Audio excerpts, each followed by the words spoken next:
ආයුබෝවන් මම ජ්‍යොතිෂවේදී හා යන්ත්‍රමන්ත්‍රවේදී කෞශල්‍ය. අද ඔබත් සමග කතා කරන්න බලාපොරොත්තු වෙන්නේ සීන පලාපල සම්බන්ධව.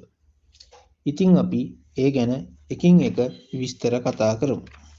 ඔබ සිහිනෙන් පරවියන් පියාඹාගෙන යන දර්ශනයක් දුටුවොත් ඒ හීනෙන් කියවෙන්නේ ප්‍රශ්න කරදර දුරු වෙලා ගැටලු වලට සාර්ථක විසඳුම් ලැබෙන කාලයක් බව තමයි කියවෙන්නේ. දෙවෙනි හීනේ. ඔබ සිහිනෙන් උකුස්සකු හාවකු දඩයම් කරනවා දුටුවොත් ඒ හීනෙන් කියවෙන්නේ නොසිතූ කරදර බාධා තමා වෙත පැමිණෙන කාලයක් බව තමයි කියවෙන්නේ. තුන්වෙනි සිහිනය. ඔබ සිහිනෙන් උදේ පාන්දර දේදුන්නක් පායා තිබෙන දර්ශනයක් දුටුවොත් ඒ හීනෙන් කියවෙන්නේ තම බලාපොරොත්තු ඉටු වෙන සුබ ඵලගෙන එන කාලයක් බව තමයි ඒ හීනෙන් කියවෙන්නේ. හතරවෙනි සිහිනය.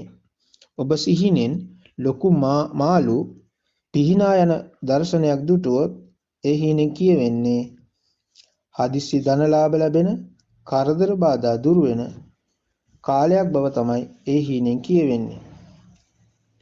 ඔබ සිහිනෙන් පළතුරු වලින් පිරිච්ච පළතුරු ගස් හීනෙන් දුටුවොත් ඒ හීනෙන් කියවෙන්නේ හදිස්සි ධනලාභයක් ලැබීම හෝ යහපත් ලෙස ජයග්‍රහණ ලැබෙන යහපත් කාලයක් බව තමයි කියවෙන්නේ. හයවෙනි සිහිනය. ඔබ නිවසක් කඩාගෙන වැටෙන දර්ශනයක් හීනෙන් දුටුවොත් ඒ හීනෙන් කියවෙන්නේ ඉදිරියේදී කරදර බාධා ඇති වෙන කාලයක් බව තමයි කියවෙන්නේ. හත්වෙනි හීනය.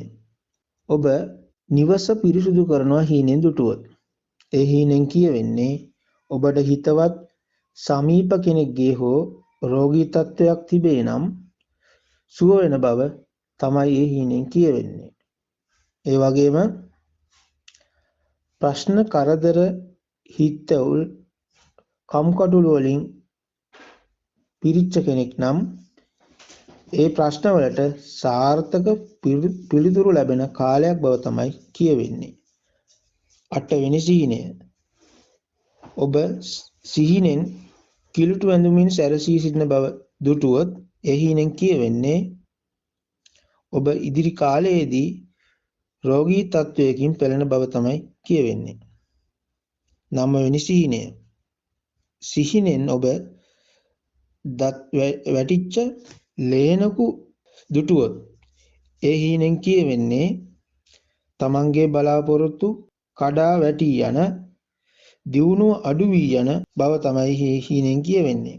ඒ වගේම ඉගෙනීම් කටයුතු වල නිරත වන කෙනෙක් නම් ජයග්‍රහණ හීන වී යන කාලයක් බව තමයි කියවෙන්නේ. ඒ වගේම රෝගී තත්වයකින් පෙළෙන කෙනෙක් නම් රෝගය උත්සන්න වන බවද ඒ හීනෙන් අර්ථ ගන්නෙනවා. ඊළඟ හීනය. සිහිනෙන් කිරි ඉතිරෙන දර්ශනයක් දුටුවොත් ඒ හීනෙන් කියවෙන්නේ සෞභාග්‍ය වාසනාව දියුණුව උදා වෙන කාලයක් බව තමයි කියවෙන්නේ.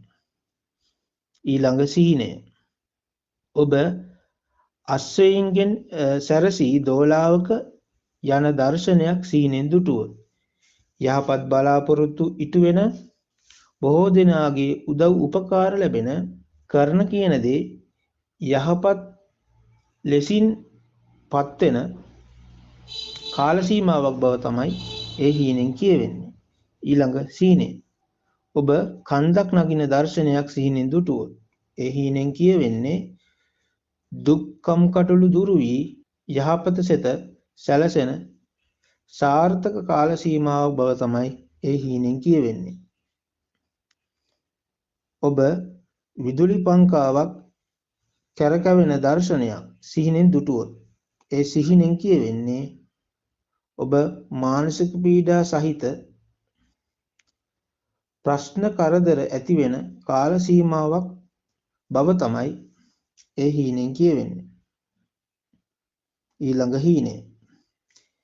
හිසකෙස් වැටෙන දර්ශනයක් හීනෙන් දුටුවොත් ඒ හීනෙන් කියවෙන්නේ රෝගී තත්ත්වයකින් පෙළෙන කෙනෙක් නම් රෝගී තත්ත්වය තව තවත් උත්සන්න වන බව තමයි ඒ හීනෙන් කියවෙන්නේ.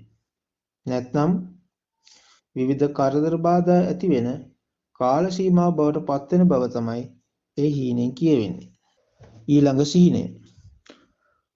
ඔබ සිහිනෙන් දත් හැලෙන දර්ශනයක් දුටුවොත් ඒ හීනෙන් කියවෙන්නේ කරදර බාධා ඇති වෙන දුක්මුසු ආරංචි අහන්න දකින්න ලැබෙන කාලයක් බව තමයි කියවෙන්නේ.